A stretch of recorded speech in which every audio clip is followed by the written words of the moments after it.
Ito nga pala yung riser na ginamit ko para dito sa Honda Navi natin. Kasi nga tumatama siya ron sa may body, sa may parang tangke nung motor kapag lumiliko ka sa kaliwa. Although nalalak mo naman yung manibela pero tumatama, nagkakaroon nga ng marking. Magandang klase siya, aluminum alloy. Bili ka ng tornilyo, 4 na peraso para makabit mo rito kasi masyadong manipis to, maliit. Hindi pasok yung kasama nung sa riser na tornilyo, masyado siyang mataba. Bibili ka ng mas manipis, na ganito kanipis, 6x20 mm. Ang sukat niya. Kasing nipis nung sa stock ng Navi, pero mas maiksi. Makita mo, sobrang iksi niya, mas maiksi siya. Kasi itong kasama ng riser, mataba naman. Mataba siya.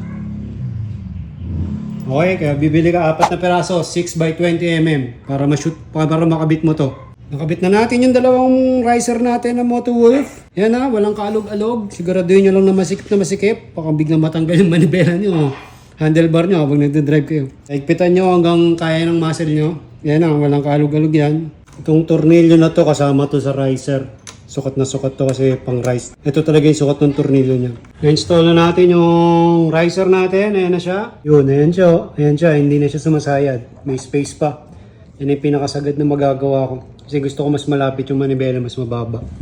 Pero kung ilalayo mo siya pa forward, mas lalayo yung gap na itong choke sa body. Pero dati pati ito tumatama. So that's it for this video mga G.